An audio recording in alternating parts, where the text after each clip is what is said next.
Did Alexandra Eala win that? The crowd are on their feet. Eala barely has the energy to get to the net to congratulate her opponent on a classic. So we've just seen Chen and Eala dominate the number 2 seeds and half of the winning team in the Australian Open. Zhang, who was actually in the team with Buksha, did win the Australian Open a couple weeks ago. So massive win for them and massive win for Southeast Asian tennis. Novak Djokovic just said something about Eala that made everyone in the tennis world stop and pay attention. The greatest player of all time doesn't hand out compliments casually. So when he called her a superstar during a press conference, that wasn't just nice words. That was a stamp of approval that could change the entire trajectory of her career. Let's break down what Djokovic actually said and why it matters way more than you think. Before we get into what Djokovic said, drop a comment and tell me, had you even heard of Eala before this whole thing blew up, or are you just finding out about her now because of the chaos? Alright, so here's what happened. Novak Djokovic was doing a routine press conference at the Australian Open, and a reporter asked him about the evolution of the tournament over the 20-plus years he's been coming to Melbourne. Pretty standard question. They want to know what he thought about the massive crowds, the corporate sponsorships, and complaints that the event has gotten too commercial and overcrowded.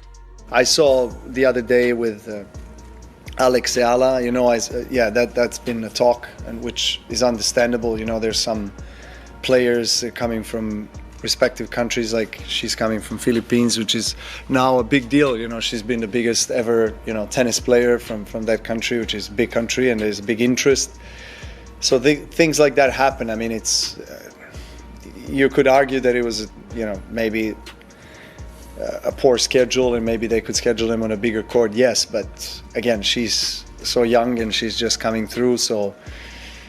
And obviously the first couple rounds, the schedule is so packed, the big courts with big names, it's difficult. It's not easy to manage that. But again, it's a good problem to have, to be honest. Let's just imagine if there's a lack of people coming, or that stands are empty. That's a bigger problem. Most players would give some bland answer about how it's great to see tennis growing or whatever. But Djokovic took it in a completely different direction. He said that complaining about overflowing crowds is a luxury problem and that every tournament organizer dreams of selling out tickets and shattering attendance records. Then he threw in this line: "There are far worse nightmares for a tournament to face than having too many fans." That's classic Djokovic. The man has been around long enough to remember when the Australian Open was borrowing space from a local football club just so players had somewhere to warm up. He specifically mentioned using a gym across the street that belonged to some Aussie rules team. He messed up the name at first, said Essendon, then corrected himself to Collingwood and apologized to fans because apparently that rivalry is serious business in Australia.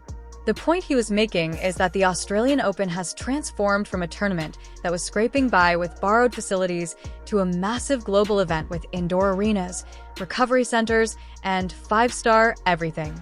That evolution isn't a betrayal of what tennis used to be. It's proof that the sport is winning and attracting more attention than ever before. But then Djokovic pivoted to Eala, and this is where things got really interesting. He brought up what happened with her match being scheduled on a tiny outer court and how thousands of people showed up trying to get in. He said it's been the talk of the locker room, and rightfully so. Security barriers were getting pushed to the limit.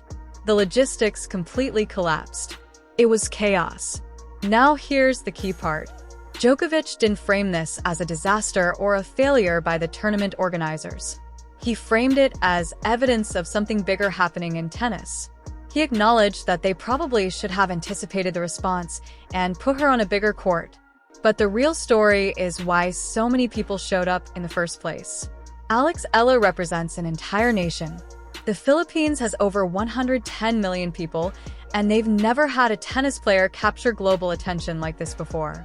When Djokovic calls her a superstar, that's not some throwaway compliment. That's the greatest player in tennis history, recognizing that Eala has transcended being just another promising young player. She's become a cultural phenomenon. The weight she's carrying isn't just about her ranking or her results. It's about representing an entire country that sees her as their ambassador on the world's biggest stages. This is where the sarcasm kicks in, because let's be real here. The Australian Open organizers absolutely dropped the ball on this one. They scheduled a player who has the backing of 110 million people on a court that holds maybe a few hundred spectators. What did they think was going to happen? That everyone would politely watch on their phones and not try to actually see her play in person. The fact that this became such a massive issue shows how out of touch tournament organizers can be with the changing demographics of tennis fandom. They're still operating under the assumption that the only players who draw massive crowds are the established Western stars, but the sport is globalizing faster than the infrastructure can keep up with, and Alexa is proof of that. Djokovic made this point really well when he talked about finding the sweet spot between managing crowds and maintaining the experience. He saw what happened with EA and recognized it as a preview of what's coming. Fresh territories, ravenous fan bases, and absolute chaos when those fan bases show up. The old model of scheduling and court assignments doesn't account for the kind of cultural phenomenon that I represent. What's wild is that Eala's rise to this level of fame happened almost instantly. Normally, tennis likes to slow cook its stars.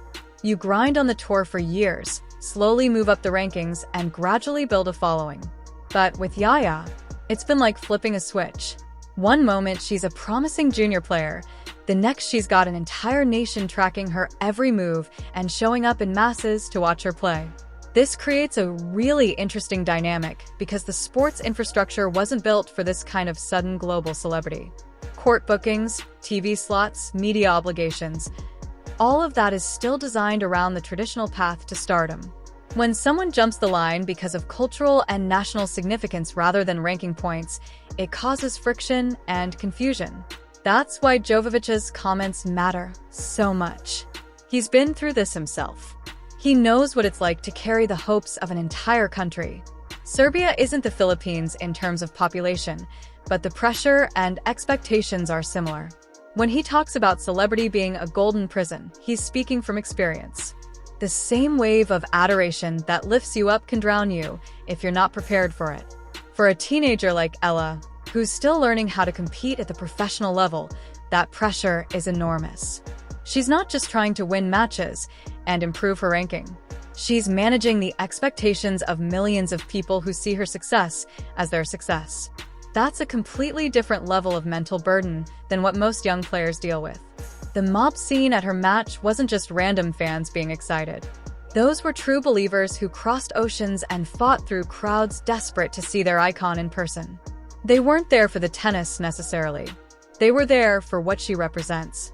That transforms a standard early round match into a spectacle that outshines whatever's happening on the main courts. Djokovic recognized this, and instead of criticizing the chaos, he celebrated it.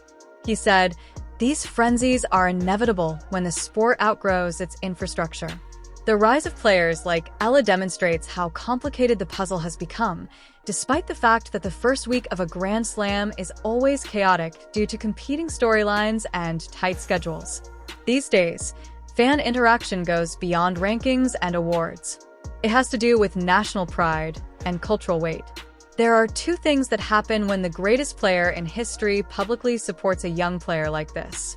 It first validates all the hysteria surrounding her. When Djokovic calls you a superstar, it's confirmation from someone who understands what it takes to perform at the highest level. Others may write off fan excitement as irrational nationalism or whatever. Second, it shields her from some of the scrutiny and criticism that accompanies such abrupt celebrity. There will always be those who claim that she hasn't achieved enough to warrant the hype and that the attention is unwarranted or undeserved. However, Djokovic's support puts an end to that. In essence, he's saying that the tennis world needs to adapt to this new reality because the hype is real and won't go away. It's actually quite amazing to compare the current Australian Open to what it was like when Djokovic first began competing there. He discussed sharing ice baths with football players and using gyms that were borrowed. Everything at the tournament is now state-of-the-art. Tennis made investments in itself and expanded its global reach, which led to that change. However, that expansion also brings with it new difficulties, such as how to deal with circumstances in which a player's cultural significance takes precedence over their ranking or seeding. Tournament organizers should get Djokovic's larger point. that packed stadiums are preferable to empty ones, inscribed on their foreheads. Apathy is the worst thing that can happen to a sport. You're in trouble if people don't care enough to come.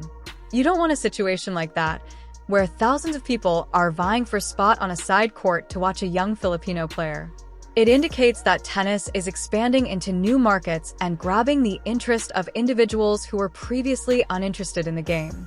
That's how you create sustainability and long-term growth. Yes, it causes short-term logistical issues, but those are worthwhile issues to resolve. You determine how to construct larger venues, enhance crowd control, and modify the schedule. Lack of interest is something you cannot change. Whether the tennis establishment is truly equipped to deal with this new era is the unspoken question.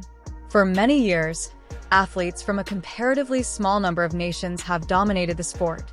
These days, rising celebrities from nations like the Philippines have enormous fan bases that don't conform to the conventional paradigm. Will tournaments change the way they think? Or will they continue to put these players on outside courts and then act shocked when mayhem breaks out? Eala's predicament serves as an example of how tennis responds to globalization. It will be a huge victory for the sport if it can successfully incorporate these new markets and fan bases without offending traditional audiences. However, if the establishment views these players as disruptions or newcomers instead of the sport's future, it's a lost chance that might come back to haunt them. Djokovic obviously believes that Eala is not a passing fad, but rather a key player for tennis' future. He didn't say anything condescending or contemptuous. Even though she was in her early career, he treated her like a peer. Coming from someone who has more Grand Slam victories than anyone else and has earned the right to gatekeep if he so chooses, that is noteworthy. He knows where the sport is going, as evidenced by his decision to elevate her instead. The same old American and European stars won't be enough to keep tennis afloat. It requires new people from a variety of backgrounds who can draw in new fans and maintain the sport's relevance on a global scale. Eala is a perfect fit for that profile, so her success or failure affects more than just her professional career. It will be interesting to see what occurs next. Will Eala be able to cope with the pressure and grow into the player that everyone wants her to be? Will competitions take note of the chaos at the Australian Open and modify their scheduling and promotion strategies for players with large cultural followings? Can this new generation of international stars be accepted by the tennis establishment? Or will they continue to use antiquated models that don't account for the shifting demographics of the sport? As she negotiates all of this, Eala gains legitimacy and security from Djokovic's endorsement. When the inevitable criticism of young, giddy players arrives, it will come. She can mention that Novak Djokovic referred to her as a superstar and acknowledged her significance. That serves as protection from the skeptics and haters who wish to discredit anyone receiving attention they believe is unmerited. Although intriguing, the larger discussion about the Australian Open becoming overly corporate and commercial is largely irrelevant. This evolution has occurred at every major athletic event. The prize pools and facilities that draw elite players to the sport are funded by money and sponsorships. Without world-class investment, world-class tennis is impossible, and there are conditions associated with that investment. More important is whether the sport pursues growth while preserving its essence and competitive integrity. Compared to other sports, tennis has done a respectable job of that thus far. Regardless of their marketing value, the best players usually prevail, the rivalries are genuine, and the in-court product is still compelling. The commercial stuff is just background noise as long as that keeps up. There you have it then. Novak Djokovic did more than merely praise Eala. He essentially hailed her as tennis's future star and criticized the establishment for not being prepared. It wasn't a problem that her match was chaotic. It was a feature that demonstrated how the sport is expanding in unexpected ways. Hit the like button and subscribe if you believe that tennis is going to become much more fascinating as players like Eala make their breakthrough. Tell us in the comments if you think she can live up to the hype.